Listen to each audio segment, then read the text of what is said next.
stories don't define you. How you tell them will. Hi, I'm Sarah Elkins, your host and chief story maker of Elkins Consulting. We share stories for many reasons, to persuade, to entertain, to connect. What we sometimes forget is the impact of the stories we tell ourselves. Whether you're sharing personal stories or business stories, how you share them makes a difference in how you remember them and in how you're perceived by the people you're interacting with. When you figure out which stories to share, difficult bosses and coworkers, successes, failures, the next step is to develop how you share them. Have you figured out your patterns, your roles in those successes, the discomfort, and your challenges? In this series, you'll hear stories that will resonate with you. You'll nod your head in understanding, and then we'll dig into the lessons from each of those. How many times have you been sharing a story only to be interrupted by a person eager to share his own? When I'm working with clients on communication skills, I remind them to listen for understanding, not to respond. But during this podcast, I'm asking you to listen and consider your own related stories, to listen and consider which stories in your life might have impacted you in a similar way. And my guest today is Dale Morris, that I connected with on LinkedIn years ago.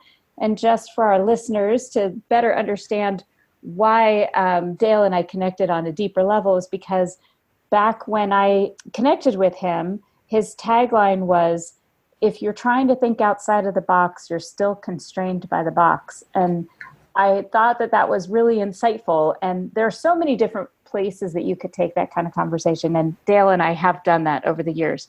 So welcome, Dale. Thanks for joining me. Hi, Sarah. Thanks for having me. I'm pretty excited because I really like what you're doing as far as getting away from virtual and also getting at the essence of how we define ourselves and how other people define us as well. Well, thank you. Yeah, it's been an interesting adventure over the last 5 years or so in this field, particularly when it comes to the stories that people tell and how the stories they tell change the perceptions of the people around them. I would love to hear just a tiny bit, give our listeners a little bit of background about what you do, what you're particularly good at in your work. What I'm particularly good at in my work, what I love most, and I've done this since childhood, my father used to give me these logic puzzles for Christmas. They were more elaborate than Rubik's Cube. And I always had a fascination with puzzles. And life in general, I started to perceive it in such a way, I felt very overwhelmed by it. And the only way I could make sense of how to get through life was everything was a puzzle. Solve this puzzle, interlocks with another puzzle. Eventually you get to bigger pictures. That to me presents a challenge, and I love challenges. I thrive on being challenged. I thrive on being out of my comfort zone. So when it comes to IT and tech stuff, which is my latest groovy path, it's constant discomfort, and it's constantly a challenging arena as far as every day something's new. How do I apply this? How do I use this to provide a solution to a client's need, and it doesn't cost a fortune? Interesting. Well, just for our listeners, I will have a link to Dale Morris's LinkedIn profile so that you can connect with him if you found that particularly interesting. I sure did. And I know that you're open to all kinds of opportunities at this point. So I'm excited to dig into that a little bit. Okay. So the other thing I always do when I start recording one of these podcasts is I ask my guest to share something about themselves that most people wouldn't know. And I like to give our listeners some context for the person that they'll be hearing from over the next 40, 50 minutes or so. So can you share something that most people wouldn't know about you that we wouldn't see on your resume or your LinkedIn profile? I can. I think most people find me kind of gregarious, pretty sociable and outgoing. I'm actually an extreme introvert. On the Myers-Briggs personality test, I type out as an INFJ. They're the rarest personality type in the world. There's less than 1% of us. When we get together, we often call ourselves unicorns. But usually people don't think that I'm introverted, basically because they think introverts are not sociable, that we hide from the world, we're bookworms, and we binge watch Netflix by ourselves. And it's not true at all. That is interesting, and you're probably right. Most people wouldn't know that about you. Of I course, hope so. we've had a few conversations, and so I kind of have gotten that impression that you are an introvert. But Oh, based on our conversations via LinkedIn early on, before we started talking on the phone and having those okay. conversations, I could see why that might be surprising to people. Thank you. You're welcome. The thing about INFJs are we're chameleons, so we can blend into a situation well. And one of our traits is that we're adapters, and that definitely fits. Ah, yeah, that makes sense. And if we were to associate those traits with StrengthsFinder's talent themes, one would be adaptability, and another one would probably, for you, would probably be analytical and intellection, which means you dig deeply into a Oh yeah. topic once you get interested in it. Interesting. A lot of times I'm in situations where conversation is going, someone wants to know about something, maybe it's consulting or something, life in general, and I'll tell them, I need to process that. It might be 2 days later I get back to them. When I'm in situations that need an immediate response, it's really weird. My brain locks, and it can be very uncomfortable. Well, that's not surprising either, given your interest in puzzles and some of what we've talked about in the past. And that in strengths language is probably something like focus and intellection. Those are where we would go with that if you were to take the assessment. But let's move into Susan Cain has good stuff to read. I'll just say that. Yes. Her book about introverts is really pretty powerful. And I think a lot of people, even people who lean further from the extreme of introvert that are even somewhere in the middle of the spectrum, can relate to a lot of what she said in that book. So yeah. Well, that's great. Thank you. You're welcome. I'd love to get into the meat of why I wanted to interview you for this podcast, which is related to mental health awareness and some of the stories that you have said that you'd like to share on this podcast. And I know that the podcast episode that I just released a couple weeks ago with Mark Bowden out in Toronto piqued your interest because of his description of authenticity. So when you listened to that podcast, was there something specific, a story that popped into your head that that relates to one of the topics in that podcast? My own story, in other words? Yes. Or something from a past story? Well, your own story, something that happened in your life that really resonated when when we talked about it in that podcast, that it really resonated with you and brought forward this memory of an experience you had. It was actually a series of memories, starts in my childhood, really. What I was thinking on this, I'll go to that. I had it all written out in my head. As far as when he talked about what is authentic to one person is not necessarily so to another. We all have different conceptual ideas of labels, as I call them. And I think really, as far as authenticity, for me, it kind of changes. Early in my life, 30 years ago, I chose to follow a Buddhist path. And it's kind of funny. Mindfulness is a big buzz thing now. Mindfulness meditation is like the first two preliminary types of meditation one undertakes in Buddhism. There are about 172 types of yoga/meditation.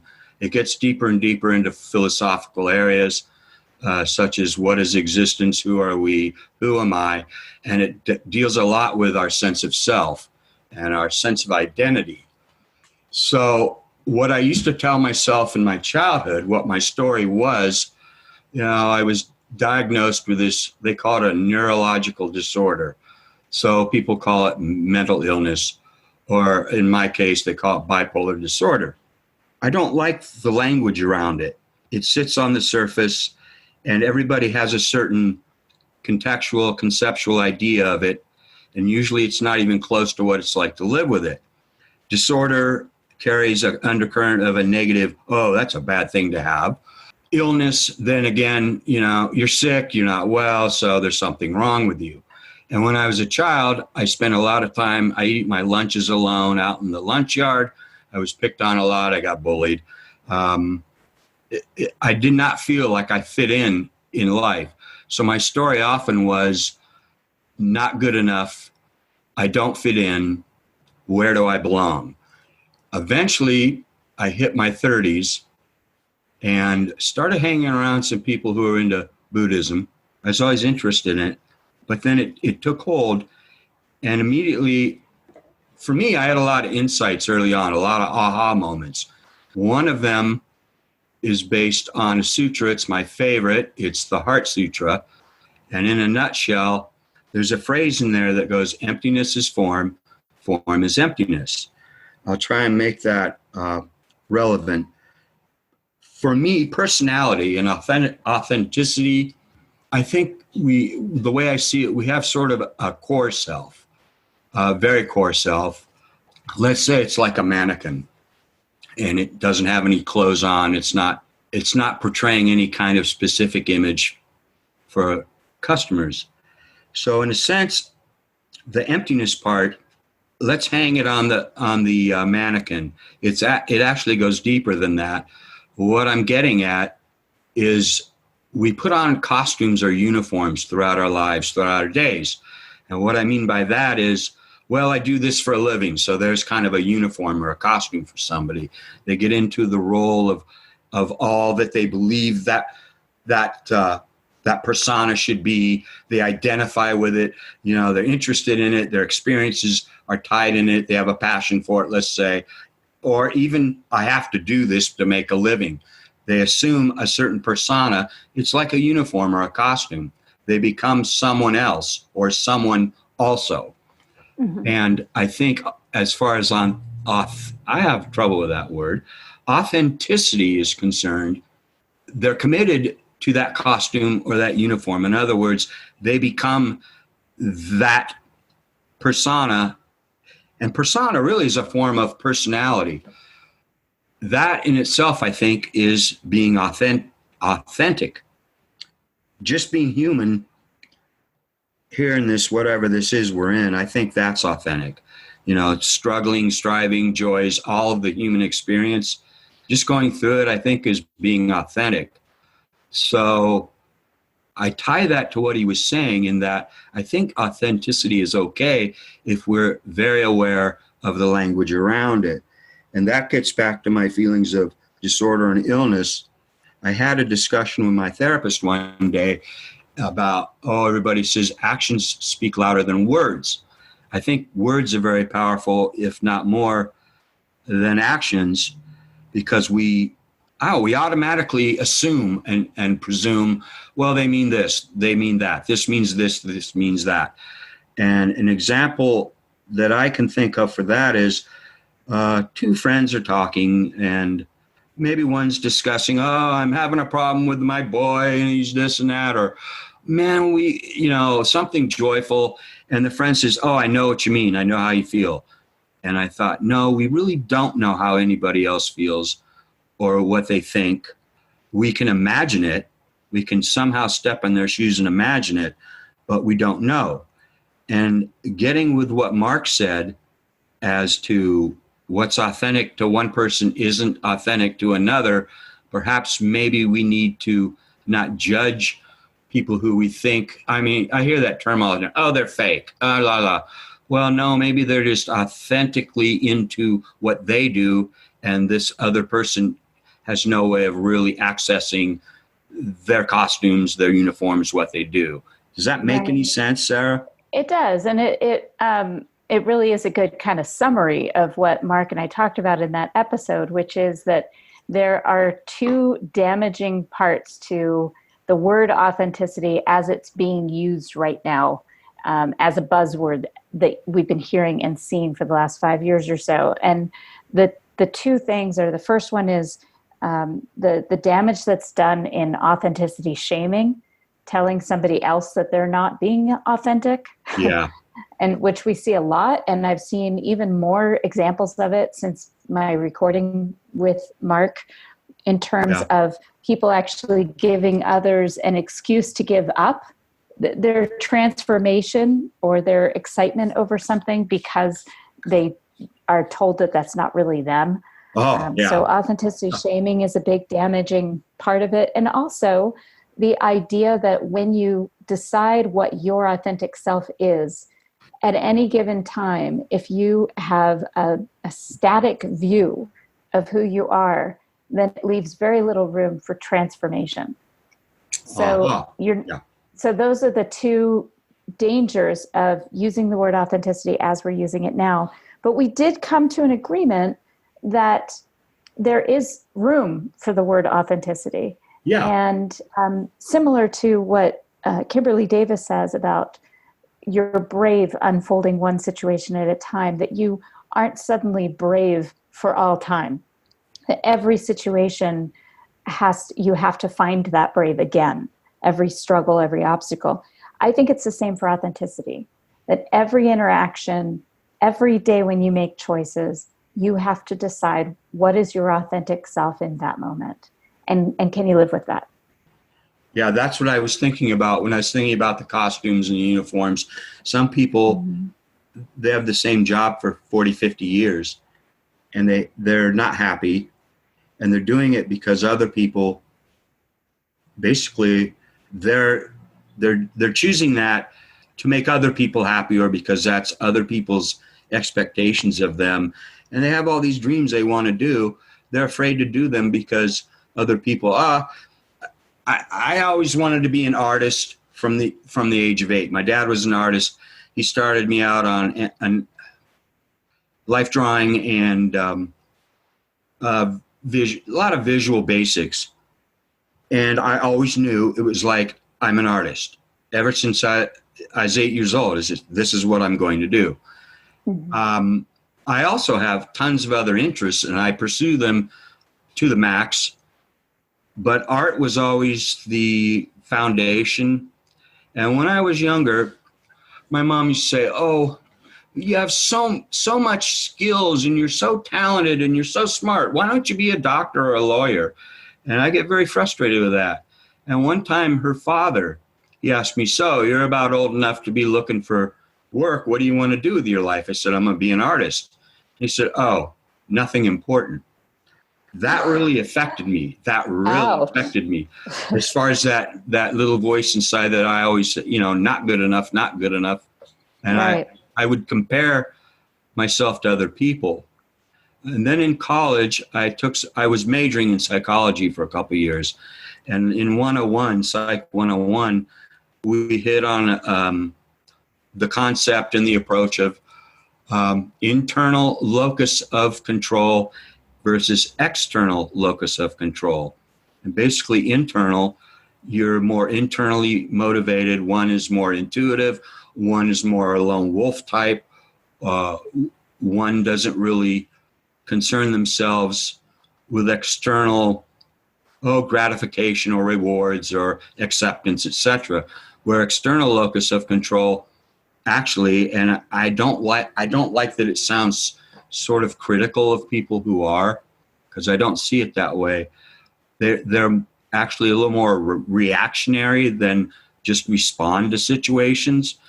And I found in myself when I was reacting, it was more defensive, and it really wasn't the way I wanted to respond. And I think responding is more constructive, and it comes more from within, from the heart, than a reaction is more, I want this outside of me to stop, if that makes sense.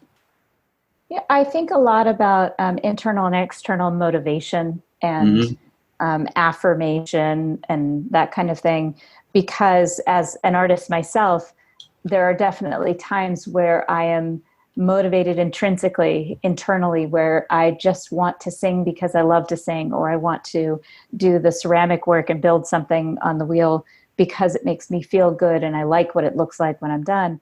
And then there's the other side of it where I do have some external motivation there too, which is similar to your external focus of control. Is that what you called it? Mm-hmm. Mm-hmm. Yes. Where when I'm singing, if I'm singing in front of an audience, I do want that external validation that they're enjoying what I'm performing, how I'm Oh, yeah. performing. Yeah. So, and when I do create a piece on the pottery wheel and I trim it and I glaze it and I fire it and it comes out and I give it to somebody, I do want a response. I want somebody to say, wow, this is really beautiful. I want to be able to see it on somebody's table with grapes in it or whatever. Yeah. So I think most of us actually are on a daily basis, even a moment by moment basis, kind of on a spectrum between those two. I know some people that are definitely, they lean much more to the internal motivation and internal control. And then some people that are definitely way more reactionary and very Mm-hmm. rarely take that internal control. But I think most of us fall somewhere in the middle at any given time. What do you think? I relate to that. It's all, I think, a balance, knowing where to sort of shift. I mean, when I realized that the art thing was something I was going to want to make a living off of, for a while, I was painting more for what other people would like, and the stuff didn't sell that much. So I went inward and I just started painting what I wanted to paint. I wasn't even sure if I was an artist or what I was making was art. And in art school, I had a professor that he never said much to me when he'd come around the studio, but he'd spend a lot of time with the other students critiquing. And he finally came to me one day. He'd always just say, "That's good, keep going." I had no idea what he meant.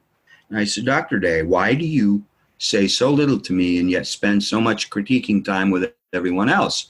I have no idea where I'm at here." He said, "This is art. You're an artist. You're on your way. You're good. You need to go to New York, blah, blah, blah." Wow. So there's an affirmation right there. Yeah. And I was very introverted. I hardly ever spoke to anybody. So it was very internal stuff. I had no idea if it would sell or not. I didn't even care. Where my wife and I were living, we had a huge, it was a barn converted to a couple of apartments, and ours was the largest part of the barn. It was huge. The living room was huge, white walls. I started just hanging my work for her and I on the walls. It was like our gallery, and slowly but surely, professors, students, they got word of that. They'd come over, they'd serve them tea, coffee, crumpets, or whatever, and they'd start looking at the work. And I noticed certain works called out to them. They had to have it. So I knew I needed to balance somewhere between what I absolutely wanted to do with my art, yet keep it at a level where it appeals to people as well. It's a human thing. Right. It evokes emotion and intellectual stuff and conceptuality. And so I think, there's a balance there. You kind of consider both. But I realized what worked for me was to go internal first, but keep in mind, eventually it's for other people. Art is for everybody. It's not just for the artist, but it is for the artist. It's therapy for me. It is. But that's where I was, you've kind of read my mind right there. I was thinking about the fact that as much as I sing for myself, I sing also because I love to see the reactions of the people who are listening and watching the performance. Yeah. So that's meaningful to me. So I really appreciate hearing that from you. Sure. It does have to be a balance. And people who say things about other artists who sell out, again, that's back to that authenticity shaming. How do you know? Because you can't know what that person is thinking or why they did what they did. But that makes a lot of sense.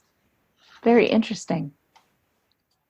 So tell me, as an artist, when was a time, like a specific incident, where somebody was really something about your work really resonated with somebody, and you had a conversation about it? Do you remember an opportunity like that? There are a lot of them. That's pretty much how I always sold my work.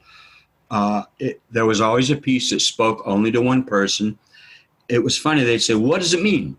Because mostly what I did was either conceptual or abstract. And I would say, "Well, what does it mean to you?" And people often think I'll lay this groundwork real quick. People think artworks are especially abstract and conceptual, not so much like Monet's or Van Gogh's. That it has to have I don't get it. It's like, I have to know what it means. It's supposed to be specific. What's the artist saying with it? A lot of artists, what they're saying is, hey, it's whatever hits you. So I would have to answer that with one of the times when I was still in college, I was painting in the studio, and I had an English professor, and she had us pick a short story, very much literature. I picked Steinbeck. He had a short story, and we had to pick an author of the classics. And she said she wanted us to write, I forget exactly what it is, some kind of emotional, an essay on how the writer was not so much manipulating, but affecting them emotionally, and some about the concepts behind it. Anyways, I was really struggling at that time to write. I was visually oriented. It was all art. I'd speak through the art. And I wrote a piece, and she gave me an F on it. She said, "This is so obtuse, verbose, and you're above people's heads. I mean, you're being so arrogant, blah, blah, blah." And I said, "Sue, not at all. I spent a lot of time on this. It's from my heart." She said, "Well, I don't really get it." And she said, "I'm going to take it to Dr. Rice." He was a philosophy minor. She took it to him. He gave it a quick read. He said, "This is deconstruction. He deserves an A on it. It's great. I know what he's saying." And she's kind of baffled. So she said, "Well, I don't get this, so I'll make a deal with you. Since writing is so difficult for you, I want you to paint it. Paint your essay." Oh, wow. And let me see. The name of the story is Chrysanthemums. It's a wonderful short story about a farmer and his wife, and how their marriage developed to a point where there was a distance between them. The affection was gone. She felt lonely. He didn't understand her. He didn't want to listen to her dreams or hopes or fears. And she started to fantasize. She had a huge garden of chrysanthemums. They're described as very beautiful, and she spent most of her time there. And a stranger came by. They developed a short relationship, et cetera, et cetera. There was that part of her that finally came to life by meeting this stranger. So it wasn't all just hopelessness and despair. Mm-hmm. So I had to paint this. I built a panel. It was, I think, like 6 by 6 feet. And wow. Laid out the paint in the studio. I immediately knew what I was going to paint. And it was basically her facing the viewer with that look of, well, a lot of emotions. I was trying to work in a lack of hope, lack of despair, loneliness, but also hope, joy, a certain reverence in her flowers. You know, the subtle gratitude she had for the beauty that she felt only she saw in life. So it took me about 5 hours to paint. I whipped it out in one standing, one sitting. It was in oil. And as soon as I got it done, I walked down to her office. I said, "Sue, the essay's done." And she said, "All right, a minute." She said, "That fast?" I said, "Yeah, I did it in one sitting." I said, "The oil's still wet. It's got to dry. So, it's going to sit in the studio." And she comes in, and she was speechless. Her jaw dropped. And she basically exclaimed, "My God, that's wonderful. I can't believe that. It's beautiful. I have to have it." And she did that with 2 more of my paintings as well. She just completely became a devoted, I don't want to say fan. That's not really art related. Patron. There you go. Thank you. My mind's too full of too much. And that really was a turning point for me before even the professor telling me about the quality of my work. I realized I could affect people on a deep emotional level. I could really evoke responses like that it spoke to them on a personal level, even where words fail to convey a lot of times how we really feel. The imagery can go deeper because it doesn't have to be specific. Right. And that brings up 2 points in my head. One is I'm imagining your English teacher walking into that studio and seeing that painting and finally putting an image to the story. And my guess is that as a literature person, she has a handful of stories in her head that she has images for that she hadn't necessarily put out beyond what she could see. Huh. And to see Yeah. that in front of her as a person who loves literature, to see it come to life. It's kind of like somebody who loves literature and then sees a fantastic play put on by solid, phenomenal actors Yeah. bringing that literature to life. I'm sure that's what that was for her. And I got chills when you said that, because Hmm. it's such an amazing impact that you can have in such a visual and visceral way. And when you said she became your patron, and you were talking about how you can bring something to life with people that words may not be able to do, I was immediately turned to music, of course, because that's my Yeah. next thing. Yep. And I was thinking about how lyrics do that to us. And yes, lyrics can do it by themselves. Like poetry can be Mhm. phenomenally insightful and bring us to tears. But when you connect really powerful lyrics that really describe the human experience and the common human experiences of love and loss and joy and sadness, and you put those together with a melody, and you think about what that brings, it's very similar to what I'm imagining your English teacher was feeling as she walked into that studio and had her literature brought to life. Yeah, I think I nailed the story for her, or gave it a different, Yes, you gave did. it kind of an added, Dimension. yeah. For Uh, sure. I mean, and what's- she may have had a deep love for the story. We don't know. I mean, you didn't mention that. Steinbeck may have been one of her favorites. She Who kind of knows? liked Steinbeck. There were some other women authors she liked, she favored. That's cool. Steinbeck is not everybody's flavor, No. you know. Yeah, Grapes of Wrath. Ouch. Yeah.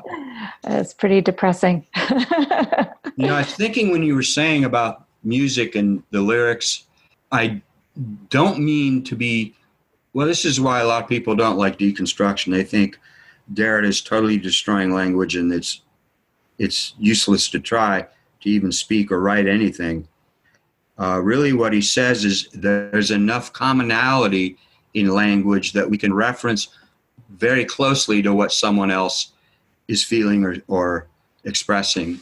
Just if they come close enough that there's a shared experience when we hear music, and it seems to bring people together a lot. Like, oh, I love that song. Yeah, me too. And people will start to discuss how they relate to it. They get to know each other a little better too. Mm-hmm. Definitely. So I'm curious too, Dale, because we were talking about authenticity and labels, Yep. and when we label other people and then decide they're being inauthentic because they're not matching up with the label that we've given them. Yeah. I can imagine that you have had multiple experiences, but one in particular that you could share with us where that was an experience of yours, particularly related to bipolar and how that has expressed itself through your work. As far as being labeled a certain way and then breaking that mold, or is, Yes, and having somebody be either surprised in a positive or a negative way as a result. I'll give you an example. And this is actually the example I gave to Mark Bowden when we were talking about authenticity and the two damaging parts of authenticity as it's being used right now. When I was growing up, all through high school and a little bit in middle school, I was singing in choirs and chamber music, magical music, old spiritual gospel. I loved it. I lived it. Mhm. And I love harmony. So I was used to being an alto or a second alto, sometimes a second soprano, and making my voice fit and blend with other voices. And then when I turned 40, I started singing with a rock band. And I remember really having a hard time with it, not just during practice, but especially on stage when I'd get up there and try to sing a rock song like Nobody But Me. No, no, no, no, no, no, no, no, no. You know that one from the I 60s? do.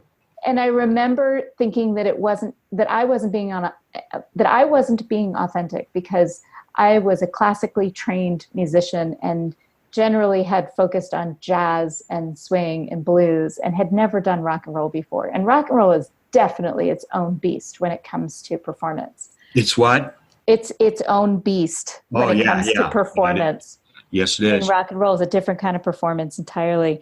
And the drummer that was playing with our rock and roll band he had been playing rock for 40 years. I mean, the guy is a professional musician that's been playing in rock bands since he was like 12 years old. And he was nodding when I would say, it just doesn't feel right. I'm a jazz singer. This isn't right. And he would kind of give me the acknowledgement that I needed, that said that I wasn't pulling it off, that rock and roll wasn't my genre, and that I wasn't pulling it off. And finally, after, I don't know, almost 6 months of singing with this band, he had agreed that it sounded good, and he thought that I performed well on the stage. And so I was doing well, but I wasn't rock and roll. That's not rock and roll. And I was okay with that. And then all of a sudden, it was about 6 months in, I started singing the song Tainted Love, the Gloria Jones version, which is the original version from the 60s. And I remember just letting loose. I was in a job where I was being abused and I was miserable.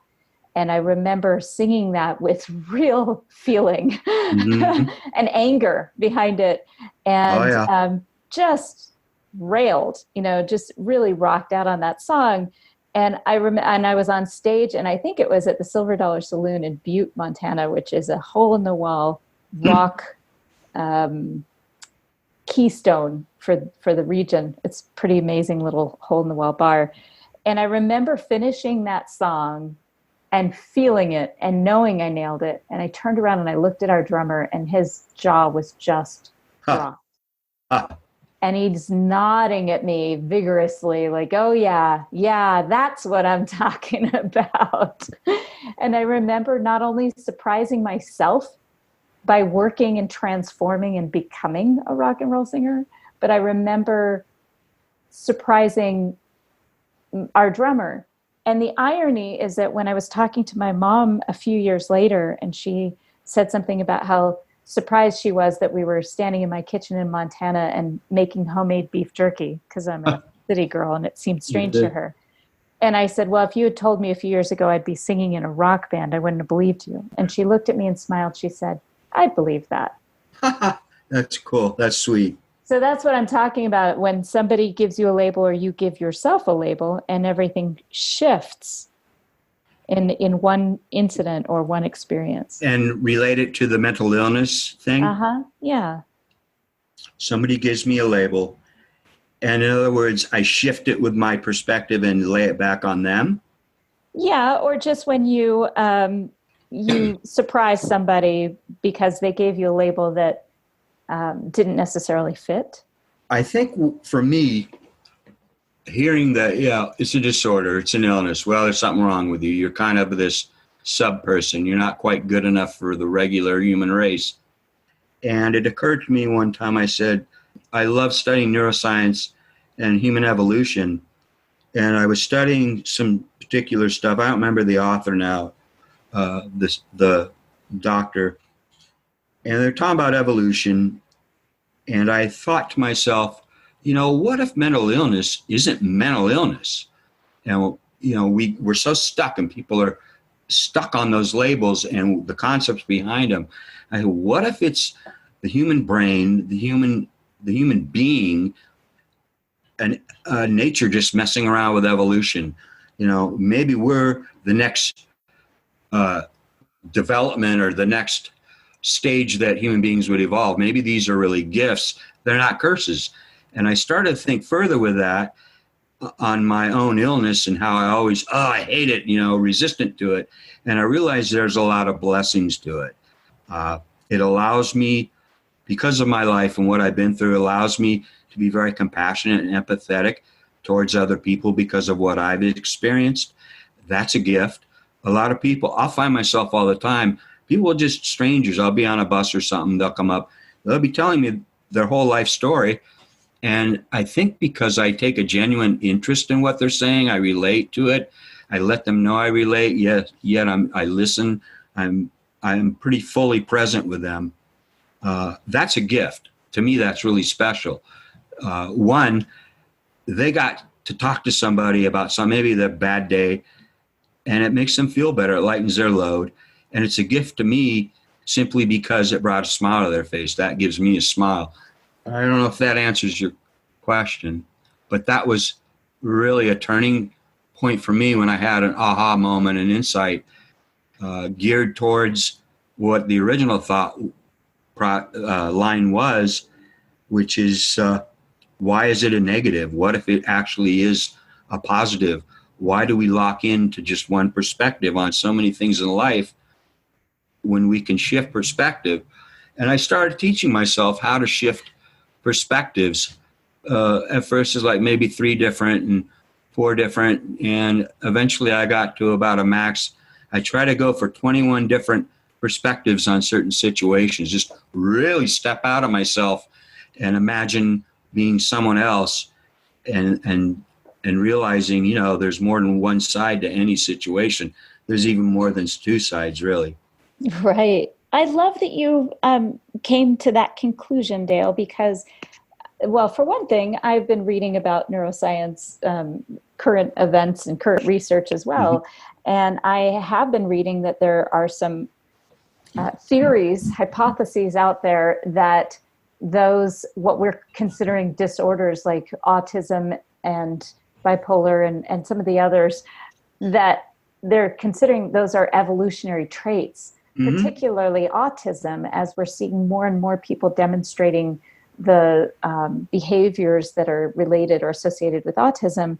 They're seeing that this may be in direct response, an evolutionary response to the overstimulation of our world. Ah, okay. And that makes so much sense to me. Yes, I can see it.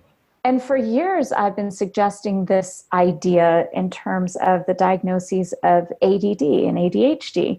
And the idea that this is a disorder kind of, I think, is wrong, because there are so many ways that you can appreciate and value that people with that kind of thinking are just thinking differently.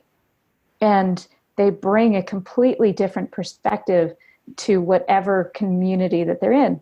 So for instance, I have a friend that was diagnosed ADHD in middle school. Mm-hmm. And rather than medicate him, they started looking at different tools that would help him focus better, like putting him on a yoga ball instead of a chair, and having something to fidget with while the teacher was talking. This kid was not a badly behaved kid, but he struggled, obviously. And as we were talking, I was talking to his mom and to him one afternoon, because she's a good friend of mine. And I asked him what he really loved doing, and he said he really loved kids. And all I could think was, somebody with his way of thinking would make a fantastic teacher of young kids, kindergarten, first grade, because they have to switch gears all the time. All of those, what we would consider symptoms of ADHD, are the things that would make him excel as a kindergarten teacher. Yeah, I agree. And he'd probably be able to relate to their kinetic energy. Children at that age are always shifting focus and, oh, ball, oh, bird, and exactly. To be able to understand that, I would think, he could keep up with that and have a lot of empathy, right. Understanding, and not, kids, sometimes they get a teacher, sit down, that's. Ugh. Right. So I love that you saw that, and that you continue to turn it around to shift the mindset from a disorder to a differently thinking. I have to. Otherwise, and I see this in mental health community. There's groups of us on Medium that are starting to find their voices about mental illness, and we're working at changing society's perception of it. It's very difficult. Stigma is very deeply ingrained. along with prejudice and discrimination. Mm-hmm. And if we can bring this kind of perspective to it more and more and get people to stop and go, oh, maybe even just, wow, that's kind of neat. Maybe that's a step forward, I think. Completely agree. One of my favorites is Lisa Gallagher. She writes a lot on Medium about mental health and particularly anxiety. And she writes some beautiful pieces about her experience with anxiety. That's probably a response to where the world's going too. It's an Yes. to me, it looks like what it demonstrates is an overload. Just Yep. too much coming in and no way to process it all. Yeah, I can see that. Yeah. Well, this has been really interesting, Dale. I so appreciate your sharing these personal stories and your personal experiences with me on the podcast. And I'm really looking forward to seeing where this goes for you, because I know you're exploring all kinds of things right now. Mm-hmm. And just for our listeners, again, we will have a link to Dale's LinkedIn profile on the blog post associated with this podcast. And any other links. Dale, do you have a link for your website? The website's in the process of being built. I just got a lot going on. That's good. But eventually there'll be one on LinkedIn, if nothing else. Great. Well, thank you again, Dale. I appreciate your time, and I'm sure we'll be talking again soon. Sure. Thank you, Sarah. This has been great. I really appreciate it. Thank you for listening to Your Stories Don't Define You, How You Share Them Will. Please visit my website for more podcast episodes, blog posts, and information about how I can help you develop and share your stories at elkinsconsulting.com.